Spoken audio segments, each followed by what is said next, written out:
This is a guest essay written by Mihal Bitton, a spiritual leader, sociologist, and scholar.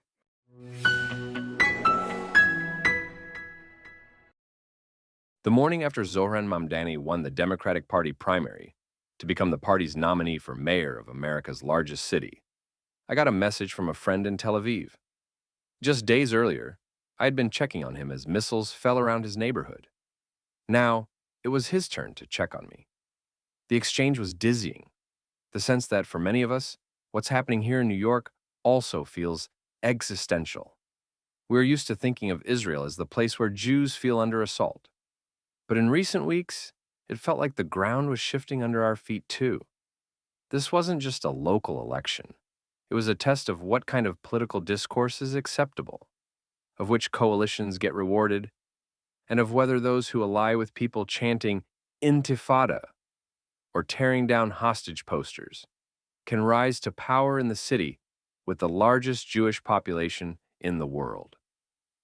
As a New Yorker, I believe Mamdani's candidacy threatens the economy and public safety of the city I love. His economic platform is a fantasy and, according to polls, out of step with the low-income, racially diverse people he claims to represent. Entrusting a $120 billion budget to a 33-year-old with no real work experience would almost certainly damage New York City's economy. My family lived through the devastation of Argentina's socialist collapse. It's not theoretical for me. It's part of the reason we came to America. And then there's safety. My sense of security has eroded over my 15 years living in New York City. Mamdani's coalition includes leaders from the defund the police movement and groups that have vilified the New York Police Department. The morning after the primary, I found myself calculating how much it would cost to avoid the subway if things go south. Yet, it's as a Jewish New Yorker that my fear deepens into dread. Of course, I don't believe most New Yorkers hate Jews, or that Mamdani will introduce anti-Jewish legislation.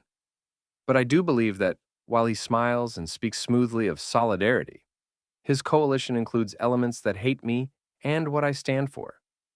From my vantage point, here are some of the voices welcomed in that coalition: the Democratic Socialists of America, activists who celebrated October 7th the very next day, hostage poster terrors, the Zionists are not welcome here, campus agitators, globalize the Intifada protesters and pro-BDS activists, the within our lifetime resistance by any means necessary agitators, and the most prominent as a Jew personalities, whose careers revolve around demonizing Israel. Let me make it concrete. When I've gathered with other Jews who love Israel, say in Washington Square Park, we've been able to count on the mayor's office to protect our rights. When we've marched for our hostages, we've coordinated with the New York Police Department, knowing we'd be safe. When Jewish students have faced harassment, we've assumed our elected officials would care. I don't need my mayor to be a Zionist, visit Israel, or even like it.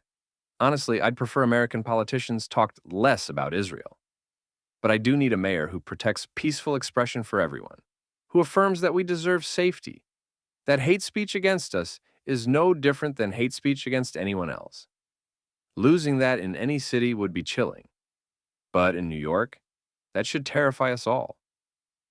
If New York City becomes the model for a new generation of democratic socialists, of America-aligned candidates, the stakes are national.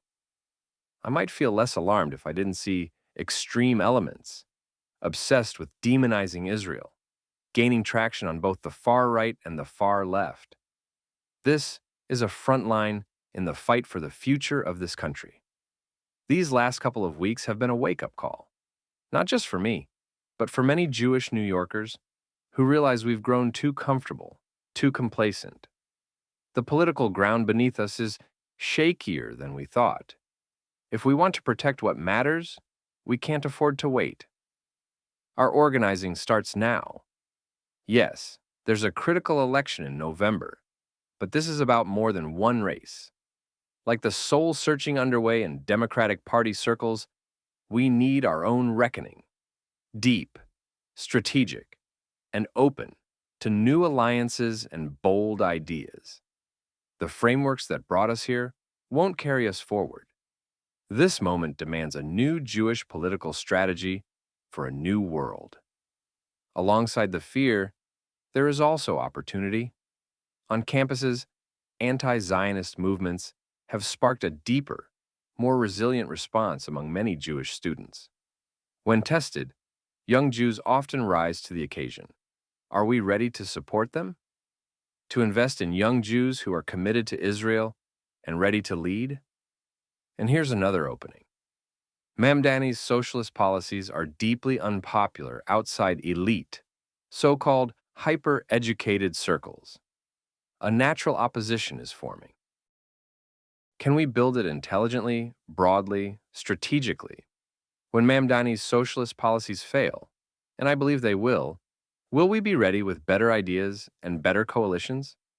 I'm also wrestling with something personal: how to show up as a Torah teacher in the midst of political crisis. On one hand, I believe with my full heart that Torah must speak to this moment.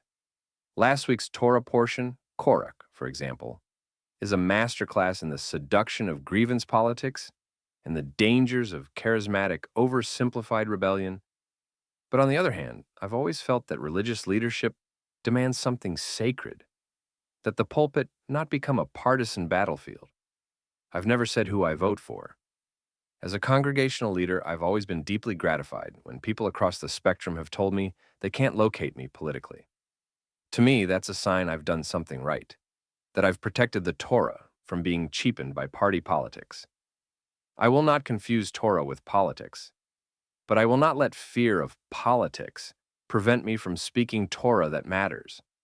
And through it all, I'll insist on a politics rooted in hope and human dignity, even when we're fighting those who deny our own. I don't have all the answers. None of us do. But I want to share the questions that are top of mind for me. Questions I hope we can start exploring together. Across institutions, friend groups, shuls, and movements. Such as, what are the core strategic failures of our current Jewish communal and political organizing that we must learn from? How do we balance the need for pragmatic politics with the knowledge that accommodation can lead us down a slippery slope toward great evil? How should Zionists relate to so-called anti-Zionist Jews who either supported Mamdani or are now legitimizing him? What are the biggest opportunities in this painful and urgent moment? How do we build spiritual resilience for the long haul? And what does Jewish American political life look like after October 7th, especially in a world where intifada doesn't bother many of our neighbors? I hope you'll explore these questions with me. The fight ahead isn't just political, it's also communal, educational, and spiritual. If we want to build something real and lasting in response to this moment, we need to think through these questions and more. I've been returning this week to a line from Professor Michael Walzer's Exodus and Revolution. He wrote, quote, "We still believe, or many of us do, what the Exodus first taught about the meaning and possibility of politics. First, that wherever you live, it is probably Egypt. Second, that there is a better place, a world more attractive, a promised land. And third, that the way to the land is through the wilderness. There is no way to get from here to there except by joining together and marching. This is one of those wilderness moments. The path ahead won't be easy, but if we move together with courage and clarity, I know we will reach somewhere better.